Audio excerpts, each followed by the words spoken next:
Hello everyone, welcome back to my channel. আশা করছি তোমরা সবাই খুব ভালো আছো। তো দেখতেই পাচ্ছ আজকে সাজুগুজু করে একদম রেডি হয়ে গেছি, শাড়ি তার সাথে ব্লাউজ। হ্যাঁ, এই শাড়িটা আমি অনেক কবার পরেছি, বাট আমার শাড়িটা অনেক প্রিয় একটা শাড়ি, তো সেই কারণে ব্লাউজ চেঞ্জ করে পরা হয়। তো আমি তো বাড়ি থেকে বেরিয়ে গেছিলাম, তো বাড়ি থেকে 5 মিনিট রাস্তা এগিয়ে গিয়ে আমার হঠাৎ মনে হলো, আরে আমি সোয়েটার আর চাদর তো নিয়ে আসিনি। কারণ এখন যেরকম অবস্থায় আছে ঠিক আছে, রোদ আছে দুপুরবেলা, কোনো ব্যাপার না, বাট বাড়ি আসার টাইমে জ্যাকেট আর চাদর না নিয়ে গেলে আমার অবস্থা পুরো খারাপ হয়ে যাবে। তো যাই হোক, এই যে জুতোগুলো দেখতে পাচ্ছ, এই জুতোগুলো আমি প্রায় হয়ে গেল এইদিকে 5-6 বছর নেওয়া, কিন্তু জুতোগুলোর কথা না মাঝে মধ্যে আমি ভুলেই যাই। তো জুতোগুলো আজকে মনে হলো বলে আজকে বের করে পরলাম। আর জুতোগুলো পরতে একটু কষ্ট হয়, পা চেপে থাকে, প্রচণ্ড ব্যথা পায়, সেই কারণে আরও সেভাবে পরা হয় না। তো যাই হোক, ভাবলাম আজকে পরে যাই। তো আজকে মেকআপের কাজের জন্য যে লোকেশনটা ছিল একদমই বাড়ির কাছে, মানে ডোমকলে, তো ঠিক টাইমে আমি পৌঁছে গেছি। বাট ঠিক টাইমে পৌঁছেও দেখি ব্রাইডের এখনও রিচুয়ালস বাকি আছে। মানে আমি যাওয়ার পর এই যে দেখতে পাচ্ছ, ছেলের বাড়ির লোক থেকে সবেমাত্র গায়ে হলুদ নিয়ে আসলো। আমার একটা দুঃখের ঘটনা তোমরা শুনবে। আমি এতদিনে আমার মেকআপের কাজে আমি সেই রকম কোনো হেল্পিং হ্যান্ড পাইনি। যে দুটো পেয়েছি সেই দুটোর সাথে দুদিন কাজ করতে না করতে বিয়ে হয়ে যাচ্ছে। একজনকে পেয়েছিলাম আমাদের বাড়ির ওইখানটায়, আমার দাদার মেয়ে, ও খুব ভালোভাবে সব কিছু গুছিয়ে গাছিয়ে দিত। ওর কিছুদিন পর বিয়ে হয়ে গেল। একে আমি পেলাম, ভাবলাম যে না এখন ঠিক আছে, আমার কোথাও দূরে কোথাও কাজ হলে বা কাজের চাপ হলে ওকে বললেও চলে আসে। তো শুনছি ওরও বিয়ের ডেট ঠিক হয়ে গেছে। মানে হুট করে আমাকে বলছে আমার এই দিনে বিয়ের ডেট ঠিক হয়েছে, তোমাকে সাজাতে হবে। আমি বলছি ভাই হঠাৎ করে, আমি ওকে বলেছি বিয়ের ডেট ঠিক হলে আগে থেকে বলিস, বাট না। কিন্তু ঠিক আছে, বিয়ে বলে কথা, একটা ভালো জিনিস দেখতে পাচ্ছ ভিডিওতে, হাসি মজাক করে ভিডিওটা হচ্ছে আর কি, আনন্দেই আছি বেশ মনে হচ্ছে তোমাদের, বাট না, মনটা একটু খারাপ। কারণ মায়ের শরীরটা অনেকটাই খারাপ। সকালবেলায় ঘুম থেকে উঠে মাকে হসপিটালে নিয়ে যাওয়া হয়েছিল। ওখানে নিয়ে গিয়ে ডাক্তার দেখিয়ে ওষুধ দিল, বাড়ি নিয়ে আসলাম। বাড়ি নিয়ে আসার পরে রান্নাবান্না করে দিলাম, খেয়ে ওষুধ খেলো, দিয়ে রেস্ট নিচ্ছিল। তো আমি স্নান টান করে যেই বেরিয়ে আসবো রেডি হয়েছি, অমনি দেখছি মা আবার বমি করছে। তো মাকে তো একা রেখে বাড়ি আসা যায় না, এবার কিছু করারও নেই, আমাকে আসতেই হবে যেহেতু টাইম দিয়েছে। তো বাবাকে আমি ফোন করে বললাম যে তুমি বাড়ি যাও তাড়াতাড়ি, মা একা থাকছে, আমি কাজে আসতে হবে। আমি কাজে আসলাম, তো আমি এখানে কাজে, বাবা এখন বাড়ি চলে গেছে। এবার বাবা মায়েরও সন্ধ্যাবেলায় আসার কথা এখানে বিয়ে বাড়িতে। এবার মায়ের শরীর খারাপ থাকলে জানি না কি করবে। দেখি সন্ধ্যা হতে হতে যদি মায়ের শরীর ভালো হয় তাহলে মা বাবা দুজনেই আসবে, নইলে তো আসতে পারবে না। ব্লাউজটা যদি দেখতে পাচ্ছ, আগের দিন তোমাদের ভিডিওতে দেখিয়েছিলাম, ব্লাউজটা ঠিকঠাক বেশ সুন্দর, কোয়ালিটির দিক থেকে ফিনিশিংয়ের দিক থেকে সুন্দর। কিন্তু যারা 30, 32, 34 সাইজের ব্লাউজ পরে তাদের গায়ের জন্য একদম নেওয়া উচিত না, কারণ এটা ফ্রি সাইজ। তো এই ব্লাউজটা বড় হওয়ার কারণে এত পরিমাণে সেলাই করতে হচ্ছে, সেলাই করতে গিয়ে ফিটিংসটা নষ্ট হয়ে গেছে। মানে যে ডিজাইনটা ছিল ফ্রন্টের তোমার অনেকটা ডিপ ছিল, সুন্দর একটা শেপ থাকে না, ওই শেপটা নষ্ট হয়ে গেছে সেলাই করতে গিয়ে। তো আমি আর ফ্রি সাইজের ব্লাউজ নিচ্ছিলাম। তোমাদেরকে এখন একটা জিনিস দেখাচ্ছি, তোমরা দেখে মাথা ঘুরে যাবে। আমি এখন প্রথম দেখছিলাম, আমার মাথা ঘুরে গেছে।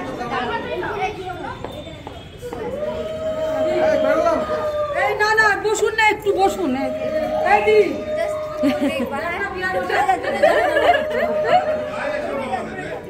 এত তাড়াতাড়ি কেন? এটা হচ্ছে ব্রাইডের মাসিমণি, মানে আমারও মাসি। তো এত বড় চুল আমি দেখে অবাক হয়ে গেছি। প্রথমে দীপ্তাংশ দেখে অ্যাকচুয়ালি দীপ্তাংশ যদি কোনো মেয়ের দিকে তাকায়, ওকে তার চুল দেখে এত পরিমাণে ওর বড় চুল ভালো লাগে। তো মাসির চুল বড়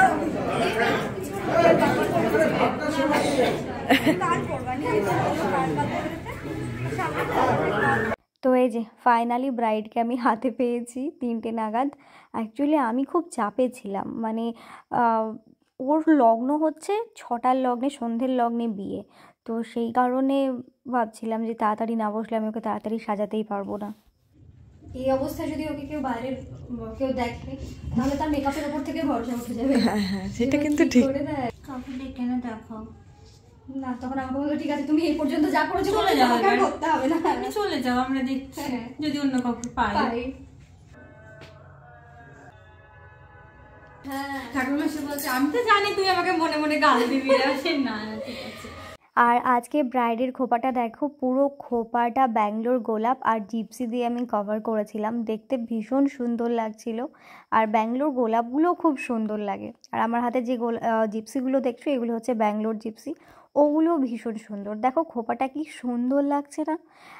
লাল গোলাপ ঠিক আছে ভালো লাগে, বাট ব্যাঙ্গালোর গোলাপ যেগুলো হয় পিঙ্ক অ্যান্ড হোয়াইট যেগুলো হয়, উফ দারুণ লাগে আমার। দেখতেই পাচ্ছ এটাই হচ্ছে আমার বোনির লাস্ট অ্যান্ড ফাইনাল লুক। কেমন হয়েছে তোমরা জানিও। ওর তো ভীষণ পছন্দ হয়েছে, ইনফ্যাক্ট সবাই খুব নাম করেছে, সবার খুব পছন্দ হয়েছে, আর ওকেও খুব মিষ্টি লাগছিল। বল এবার কেমন লাগলো? আগে শেষ এতক্ষণ খুবই ভালো। কটা হলো? একটা দুটো হয়েছে আজকে দিয়ে থেকে। দুটো লুকই বেস্ট ছিল, সবাই ভালো বলেছে। তার থেকে বিয়ে তো সবসময় স্পেশাল হয়, সেই জন্য খুবই ভালো হয়েছে। সবাই, আমার মা খুব ভালো বলেছে এখনো পর্যন্ত, বাইরে সবাই দেখেনি, কিন্তু আমার নিজের খুব ভালো লাগছে। আর যেটা স্কিন সেটাই আছে, মানে চেহারাটা চেঞ্জ হয়নি, স্কিন টোন একদম ঠিক। আচ্ছা থ্যাংক ইউ। খোপাটা দেখা। আমার মেকআপ ডান, শাড়ি তো বাড়ি থেকে পরে এসেছিলাম, কানেরগুলো পরে নিয়েছি। এবার ভাবছি আমি কানে জিপসি আর ব্যাঙ্গালোর গোলাপ আছে দুটো দেবো, কিন্তু আমি না কখনো ফুল দিইনি। ভালো লাগছে, মানে একরকমই সাজানো না, আমি জীবনে কখনো দিইনি। একবার দিয়ে দেখো।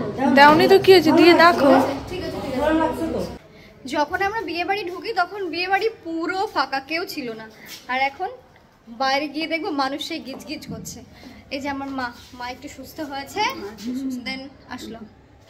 এই ফুল দিয়ে তো ভালোই লাগছে গো, আমি এর আগে কখনো দিইনি। আর এই যে তখন থেকে বলছে বাড়ি যাবো, শুধু মায়ের দরকার, আয় যাবি না, খেয়ে দে তারপর যাবি বাড়ি। আসো বাইরে, মা এটা বাইরে দিয়ে লাগিয়ে দাও দরজাটা।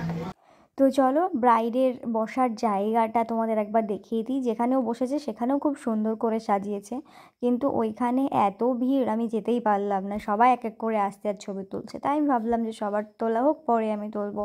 তো এই যে দেখে নাও, আমার পাশে তো আমার অ্যাসিস্ট্যান্ট, তার পাশে হচ্ছে ওটা বৈশাখী মানে মিলির দিদি, তার পাশে মাসি, আর তার পাশে হচ্ছে আমার মা। তো যাই হোক, মিলির কাছে যখন একটু ফাঁকা হলো পেলাম, তখন ভাবলাম যাই করে গিয়ে ছবি আর ভিডিও তুলে আসি। আর এখানে জাস্ট একটু ন্যাকামি করছিলাম, আর তেমন কিছুই কথা হচ্ছিল না। আমি বলছিলাম একটু ভালো করে কথা বল যাতে ভিডিওতে বোঝা যায়। না, ওখানে আমাকে বলছিল যে মালাটাও শ্বশুরমশাই দিয়েছে, নেকলেসটা ভীষণ সুন্দর। নেকলেস না সরি, সীতাহার। হ্যাঁ, হারটা ভীষণ সুন্দর, যে বড়টা দেখতে পাচ্ছ ওইটা। তাই ওইটা দেখছিলাম, আর ওই যে মালাগুলো একটু ঠিকঠাক করে দিচ্ছিলাম, ব্যাস। মানে আফটার অল মেকআপ আর্টিস্ট তো, যদি কোনো কিছু এদিক থেকে ওদিক হয়ে যায় সেটা আগে ঠিক করতে হবে, এইরকম হচ্ছে একটা ব্যাপার। আমি এখন আসলাম কসমোতে, আমাদের কোনো কিছু নেওয়া হয়নি, তো আমি যে কসমোতে সামনে এখানে দাঁড়িয়ে তো সবাক হয়ে গেছি। এত পরিমাণ ভিড়, মনে হচ্ছে কসমোতে ভেতরে একটা জিনিস নেই, সব জিনিস নিয়ে নিয়ে দেখো বাইকগুলোকে দাঁড়িয়ে, তাহলে বুঝবে।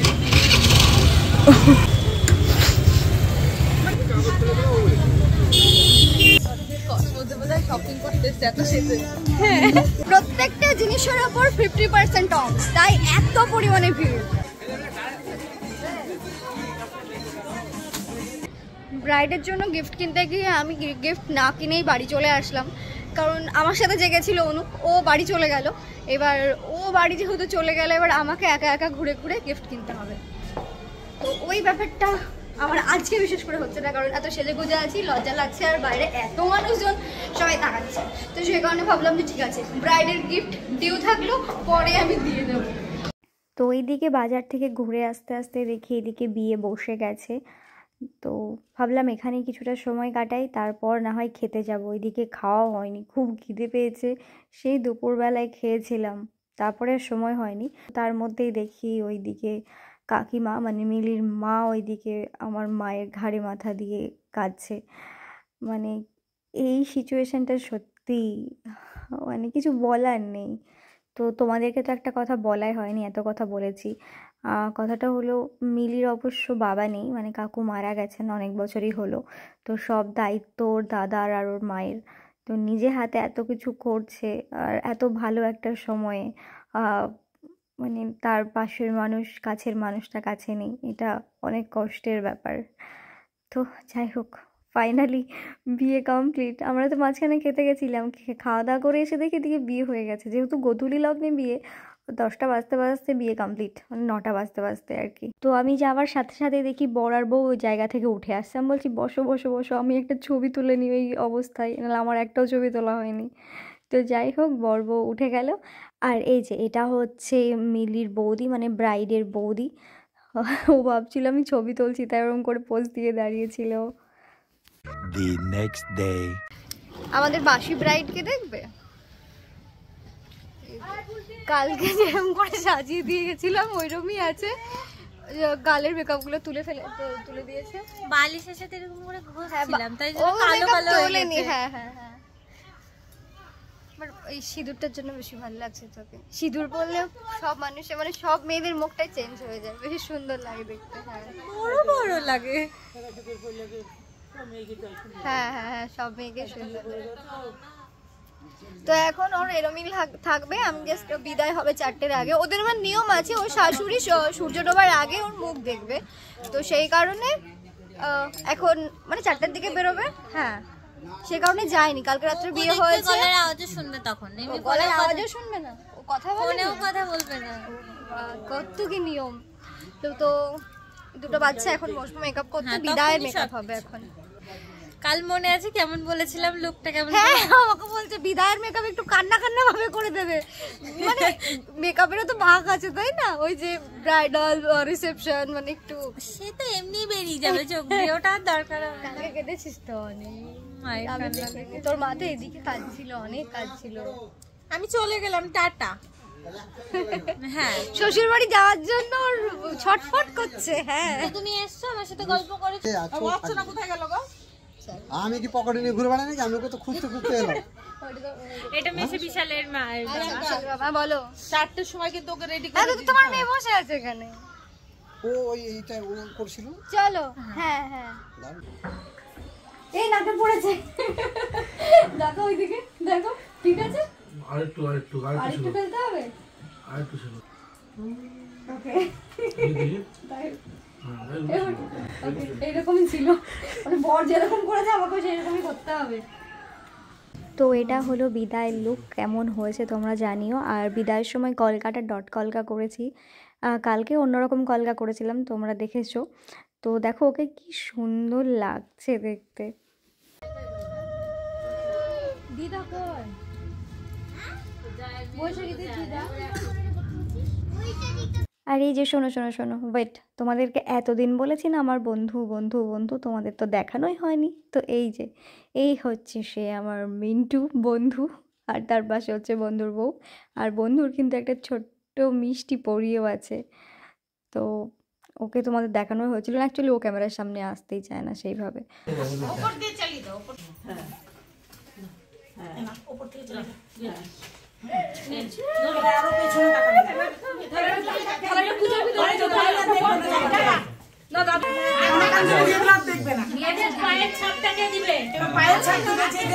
তুমি ঘরে চলে যাও, এবার যে দিতে দাও।